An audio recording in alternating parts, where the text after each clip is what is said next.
there should never be an infection, no mosquito bites, no cuts, no bruises on that hand. I had convinced myself that I would live even after cancer. I climbed 28 floors also now. Namaskar. We are not normal people. We are not. We are super powerful warriors who battle every single day for life. That means that chemotherapy may or may not affect you much. That how can you say that now you will not lift more than 5 kgs? I would picked up even 100 kgs. Yeah, they keep on calling me as well into different events so that they can tell about me now, because now they have an example also. Yes. You see that in my mind, that example, why can't we lift weight? I always say that there is a lot of hard work and understanding of your own body.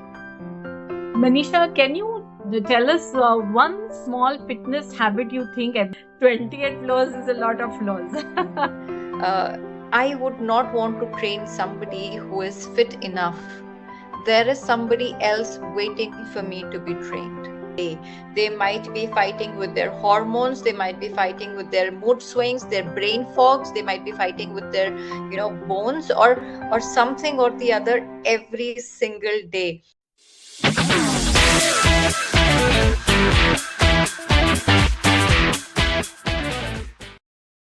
Namaskar and welcome to Warrior Voices with Sangeeta. Today's episode is truly special. Our guest is a teacher by heart, a gym enthusiast by passion, a cancer warrior by experience, and today, a fitness coach and TEDx speaker who's changing the way we look at healing through discipline and fitness. So take a deep breath and open your heart to dive into this conversation with our very inspiring guest, Manisha Kumar. Welcome to Audio Voices with Sangeeta, Manisha. Thank you so much, Sangeeta ji. I'm so honored to be here with you today. Manisha, you have worn so many hats: teacher, gym enthusiast, cancer warrior, fitness coach, TEDx speaker. How do you usually introduce yourself today? So I always tell people that I have different parts, different phases of my life, and in each of these I have a different kind of role and a designation that I am kind of holding with me. So yes, there would be multiple ways that I can introduce myself now here. Manisha, to begin with, tell us what led to your diagnosis and how did you react to it? Considering you were such a fitness, when you were into fitness, right? You had a fitness regime, a Yes. proper regime. So, how did you react to your diagnosis?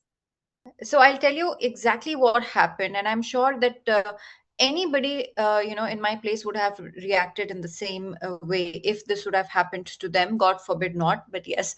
So what had happened was, the other day when I was at the gym, I just felt that there was something that I had to take a leave and just take rest.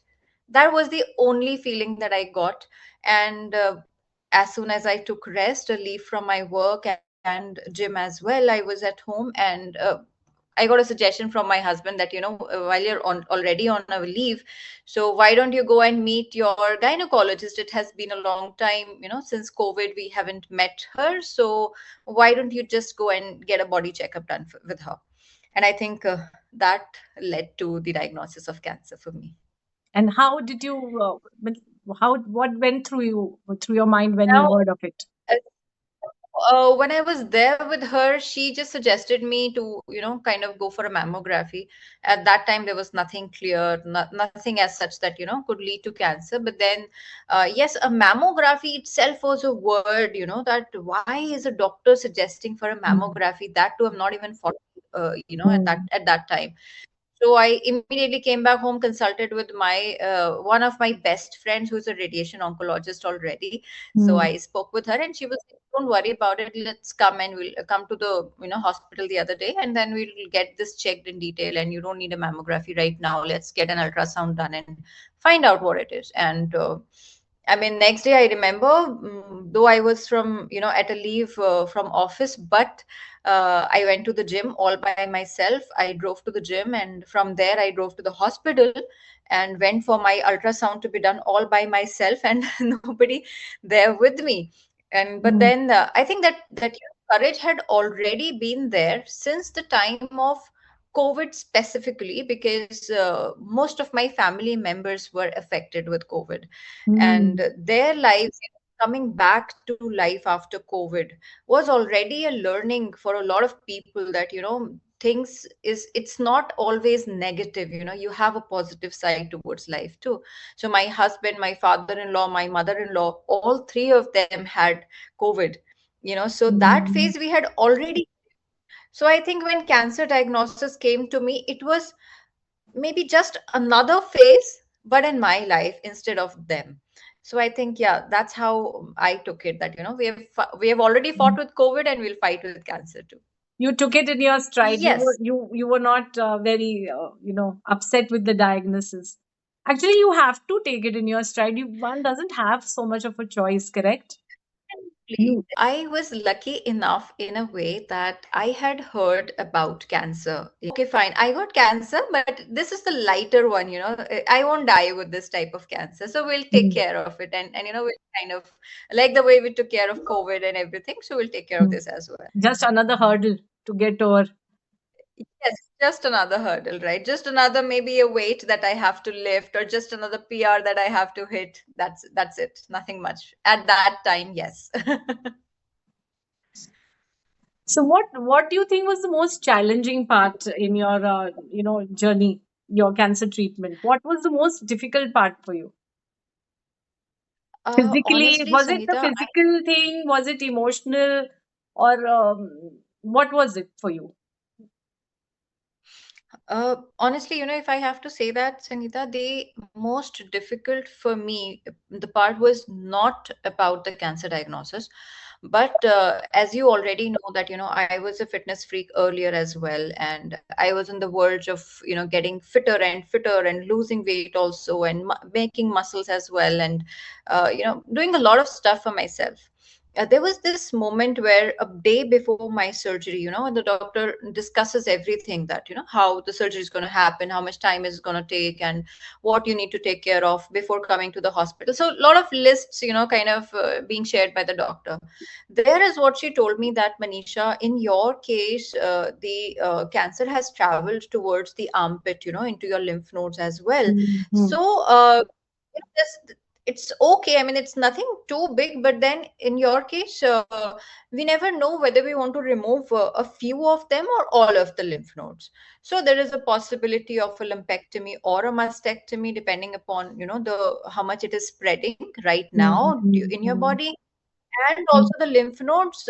We may want to remove all of them or a few of them. It completely depends. Mm-hmm. However, in case all of them are removed, then you will have to take certain precautions lifelong.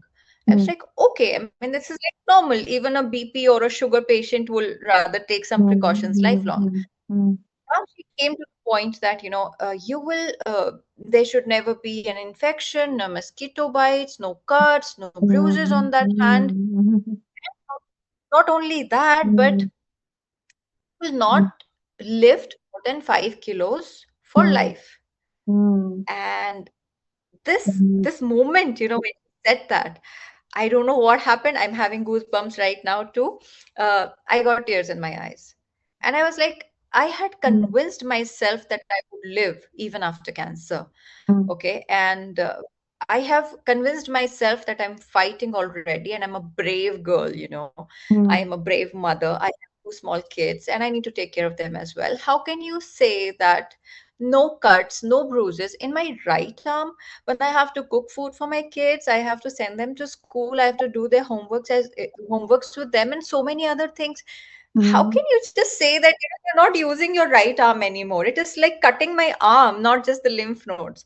So then she was like, Manisha, that's the way it is, and it is good that you accept it, because it's not just you, it is all the women who have their lymph nodes infected. They kind of lose them, they have to sacrifice them, and they have to live their lives like this only. And I was, kind of not in acceptance to this. I was like, no, that's not possible. There has to be some lady who goes to the kitchen and does chopping of vegetables and so many things. How can you say that you will never get a cut in your hand or never get a, any kind of burn or something in your hands? So the discussion went really long. I'll cut it short here. um, I cried, I shouted in the hospital. Mm, I was just asking that, why don't you give me a solution to it? Because I am sitting with the best oncologist team here and I want to know a solution. There wasn't any. mm, And that moment she said that, I can mm, suggest you something called as graded workouts, but mm, over the internet, I have not seen mm, anybody over on the books, in any of the documents, we have never seen anybody doing graded workouts. But I have read an article upon it that if done carefully, somebody can lift weights as well. I was like, mm, lift weights or lift weights?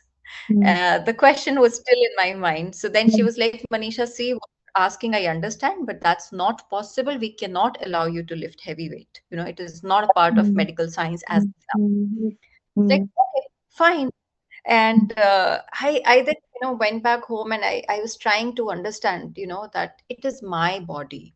If mm, I learn what is inside my body and train mm, my body the way I want, because when we mm, go to the gym, what do we learn? That, one day if you lose lifting 2.5 kgs, the next day you may be able to lift 5 kgs as well. And that's how you progressively start lifting more and more kilos. mm, So there has to be something where I can defeat that thing and mm. So, just go on lifting. so that was the most Yes. So difficult part for you when they told you that okay, you can't use your right hand, as normally as you yeah, did earlier. Yeah, right, right. yeah, because The you were toughest into the part, yeah. I still don't accept it, honestly. Mm. So how did your children and family, help you through this period? Because this is a very tough time. Yes, we all. I've also been through it, and you know it is a very tough time. So, what role did they play in your healing? So, Sangeeta, if I ask you this question, to answer yours, that how does it feel when somebody tells you that, you have got some time to go all alone to your mom's place and enjoy life there? How would you Mm. feel? I mean, it would be wonderful, I going I back to I my would have car. been very happy. Yes. To go So to- that's the I would say um the bribe that I was given at that time. Yes. So, right after not even my diagnosis was there at that time. I just came back after the tests done, from the hospital. And thankfully, I'm so blessed, I feel in that way. So, my mother, she lives nearby, like 2.5 to 3 kilometers away from my house. And while coming back home from the hospital, my husband took a turn and he didn't bring me to my Oh, sasural, and we went directly there so sweet to of my him. Maika, my mom. And he was like, since morning you've been through these tests and everything, you look tensed. So why don't you take a break and be here with your mom, and I'll pick you tomorrow morning or maybe day after, whenever you're comfortable, I'll pick you, and don't worry about the kids. I'll take care of them, and mom, dad are already there, so they'll take care of everything. You don't have to worry. And I was like, in my mind, I was like feeling happy also that, I got to stay with my mom. Um, And I think that's how I was tricked also to take care of myself. Since then, that particular day till the time my major treatments were completed, I was at my mom's place. oh, So, and really? here, yes, You so had it your was like mom with you? almost, yes, so it was almost like 3 months or 3.5 months. My major, treatment was going on at that time. So at that complete phase, I had spent at my mom's place. Again, I would say I'm so blessed. These days you don't find, kids living with their grandparents that much. Comparatively, it's very low, the number. We Mm. have been blessed to have, my children's grandparents with them all the time. So I think they were even more happier that mama has gone, so no shouting at home, and now dada dadi are like full on masti at Fully home, cute taking care. grandparents is that. Like, yes, they're making everything that they want to eat, and full masti going on Yeah. at home, and nobody cares about Grandparents what is happening. indulge. Grandparents indulge. Yes, So you had a good yes, support system, yeah, through your this absolutely. phase. So did you go like sometimes they do the chemo first and the operation later? How did it go for you? Did they operate you first and then go for the chemo, or did Yes, they do vice versa? yes.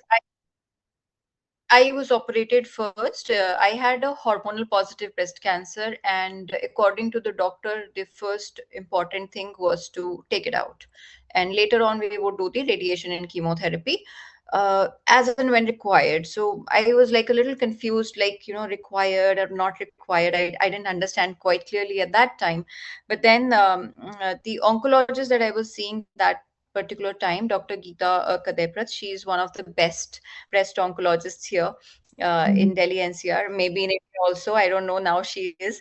mm, Uh, she clearly said that, first thing is the surgery, and then I would let you know what has to be done. We will discuss with the tumor board in the meeting, and then we'll let you know. So we were a mm, little okay that, we have to undergo chemo and radiation, but which one comes first, we were not aware of that at mm, that time of, when we were getting the mm, surgery done. mm, Once the surgery was done, we had a time period of like 15-20 days for the stitches to settle down and get back to, mm, not normal, but yeah, something which is out of surgery, I would say. mm, Uh, During that phase, Dr. Geeta, she suggested that I must undergo a test called Oncotype DX test, that in which the sample is taken to the US, mm, and from there the report comes in like another 15-20 days.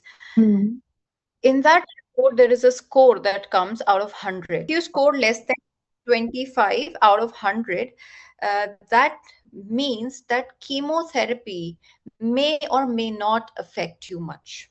So in that case, I mean, there would be so many people who are saved from chemotherapy.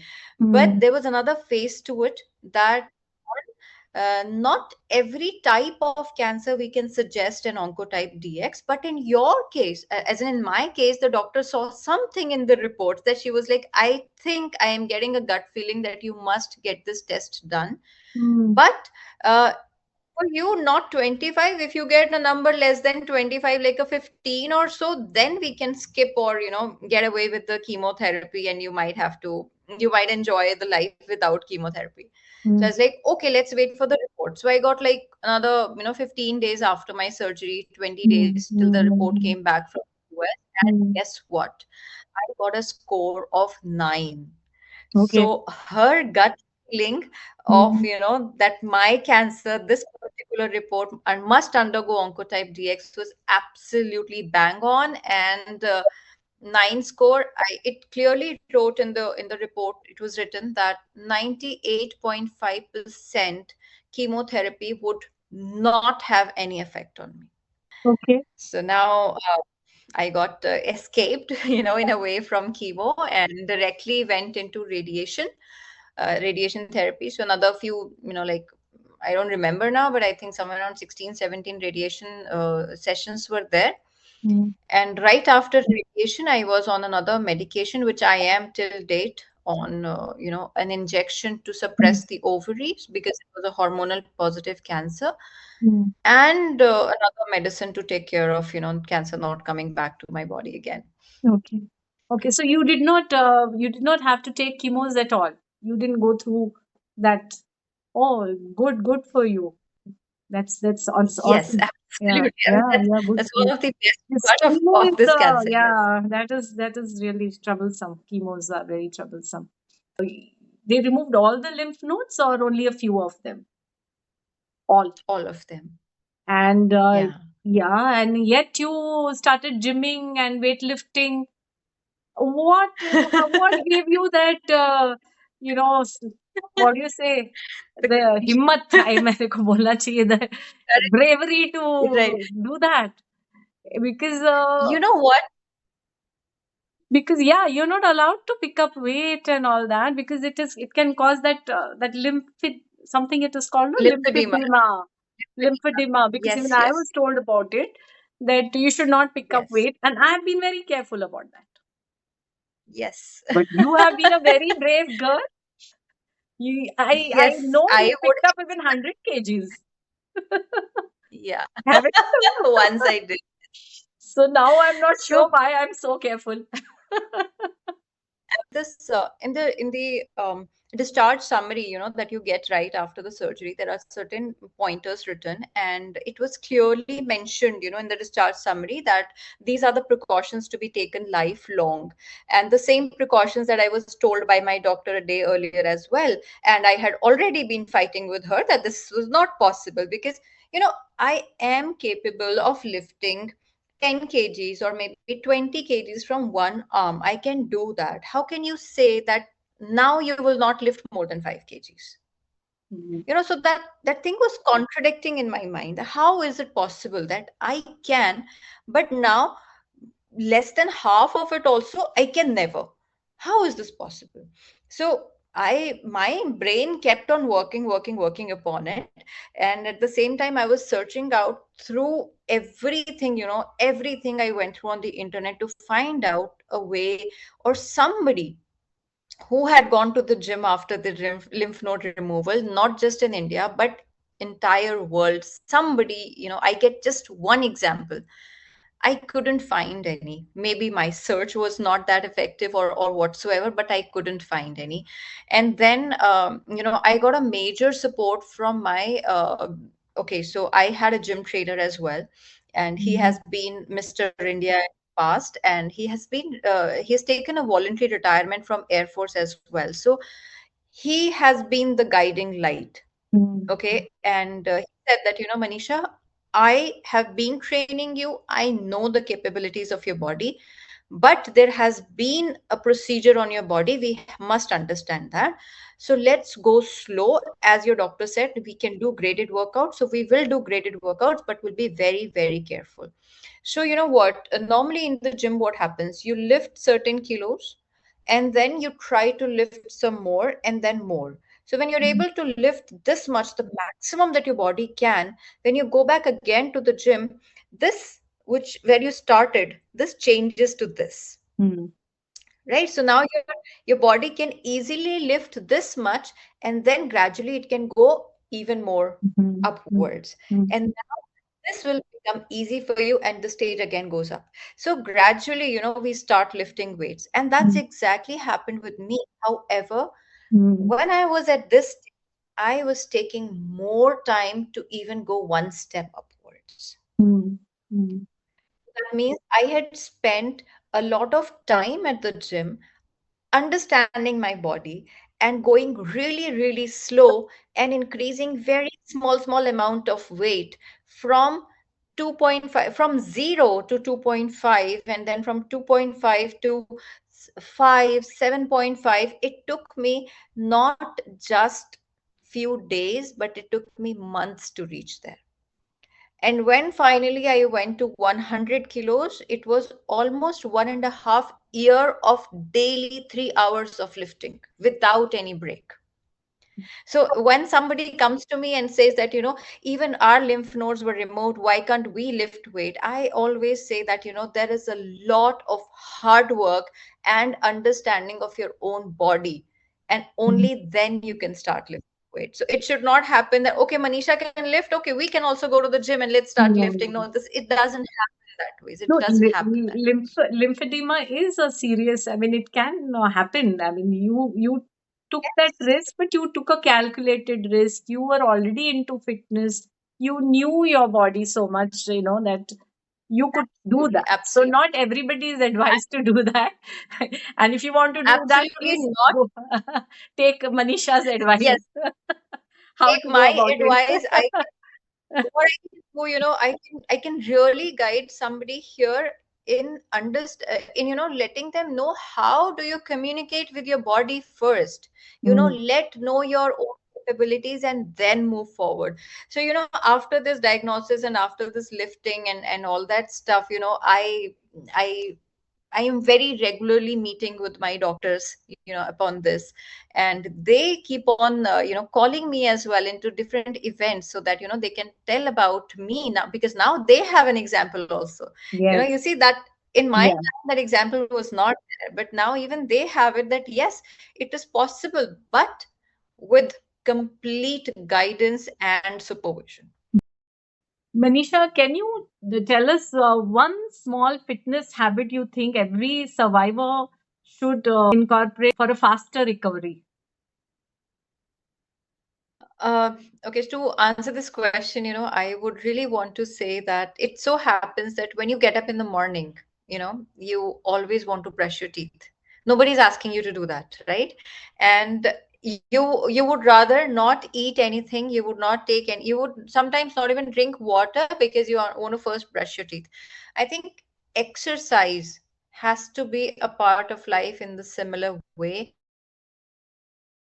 that if you get up in the morning, you brush your teeth, you have something, and then you directly go for the exercise. After that, you start your day. Whatever you want to do in your daytime, you want to go for office, you want to do something or the other or whatsoever. But I think for any kind of recovery, it is very, very important that we start exercising. I also always take that example of climbing up the stairs.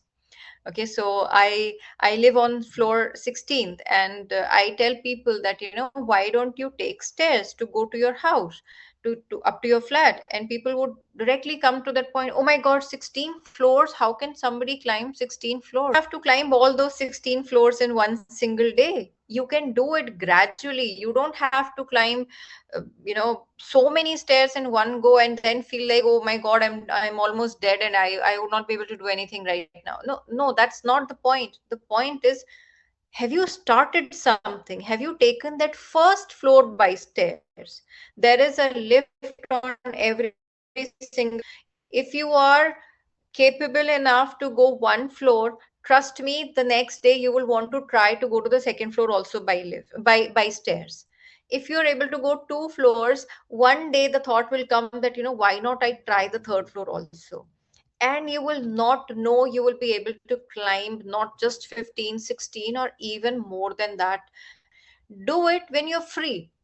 Do it as a part of exercise. If today you didn't do your yoga, go out, go to the ground floor, and then start taking up the stairs. Hardly in a minute or two, you will be able to climb 5 floors. And that minutes of exercise will make sure that your legs are healthy forever. So why don't you just start it? When I started, I also thought that 16 floors is too much, but my building in which I live, it is 28 floors, and I climbed 28 floors also now. I didn't start with 28 on the first day. That is really inspiring, huh? That is 28 floors is a lot of floors. Yeah. You've done that Yes, once, so definitely. you've done that And I many would not times. say that, You've done that once, or you've done that many times. I 28 have floors. now I've done it.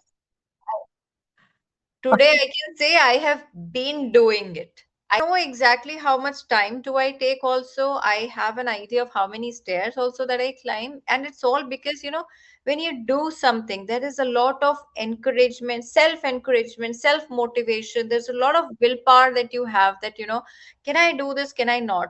So there, but Mhm. again, as I always quote, I would remind that it is, if you have already gone through or going through any type of knee problems, then you must not do this. You can start Okay. off gradually, but not that, if Manisha said that you should climb stairs, then you start climbing stairs. No, no, no, Not no, for you. not for So everyone. if you already have a knee Not, ailment, don't do that. not for. I would also like to ask you that you were saying that you train people, you're a fitness coach.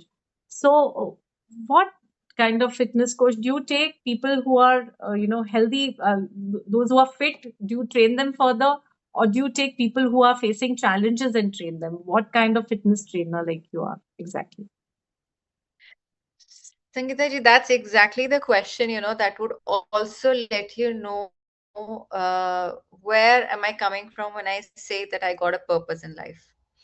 Okay, so if I talk about my trainings, then I started off with training people, and then I realized when I first trained myself, that was also a part of training. Only when I trained myself first, I learned so much. I read so many books about strength training, muscle building, and what not. So while doing all this and training myself, I realized that uh, I would not want to train somebody who is fit enough. There is somebody else waiting for me to be trained, who doesn't Mm. have anybody else that train them. So I think I got to know, and the moment you start getting into something, you find ways on your own. The paths are led by themselves, or something or the other gets created. That path gets created for you. So it so happened with me also. So whenever I select somebody for training, I would say that, because I normally, if somebody calls me that they want to start off training with me, I would rather want to interview them first and understand how is their lifestyle, and why would they want to get trained by me. And that's how, if somebody who comes to me and says, yaar Manisha, please, मेरा पेट कम करा दे, या फिर I have this bulge in my hands, just get rid of them, I want to wear some nice dress or something, I would say, sorry, you don't need me.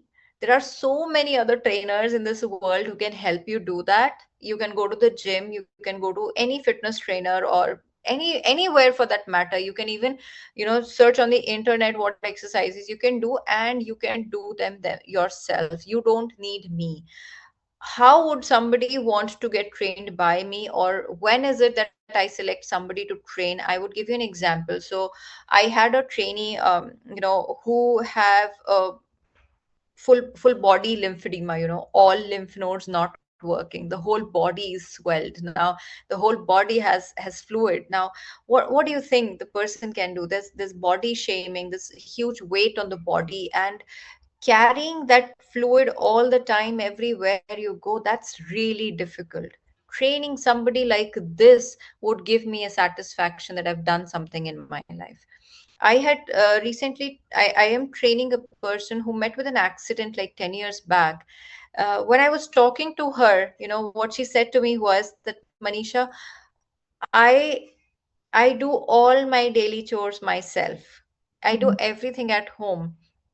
I need your help so that I am capable enough to get off from the bed onto the wheelchair and back on my own for the rest of my life. When she Mm. said to me this thing, I was like, okay, I am going to train this person, and I'm going to make sure that she has those arms who would let her move in and out of the bed. Manisha, you're doing so many inspiring Sorry? things. You're doing so many inspiring things. What other future plans do you have?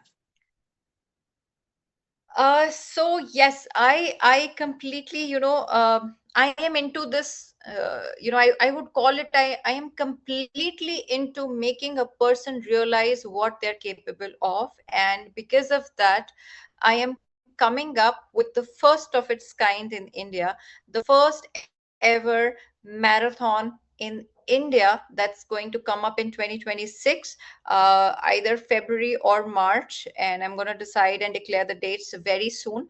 This is the first of its kind marathon in India where all the cancer warriors are going to participate. So you must have heard about a lot of cancer awareness runs and walks where Yeah, normal runners who daily run and they have a habit of running, they participate, they win. But in the name of cancer awareness, we have a few cancer survivors, or sometimes not even a single cancer warriors in these cancer awareness programs or marathons that we have. But this is first of its kind, that we are getting all the cancer warriors and nobody else other than the cancer warriors to be running that's awesome. for different categories of that we have.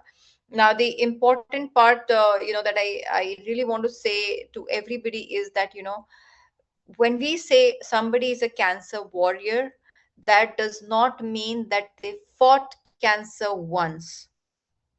No, it doesn't happen. Somebody where the cancer has been has even touched once in their life, they battle every single day. They might be fighting with their hormones, they might be fighting with their mood swings, their brain fogs, they might be fighting with their, bones, or something or the other every single day. If they don't go for their follow up, there is always a fear of getting cancer again. The recurrence of cancer is a major fear. Very true, very I true. think a warrior so a cancer warrior is not a warrior for fighting just cancer once. So every single time you see a cancer warrior, I want people to know that we are not normal people. We are not. We are super powerful warriors who battle every single day for life. And the more that we can understand how important a human body is, I don't think so anybody can ever understand.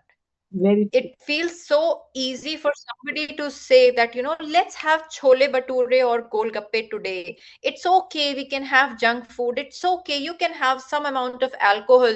And I'm sorry, no, it doesn't happen with a cancer warrior.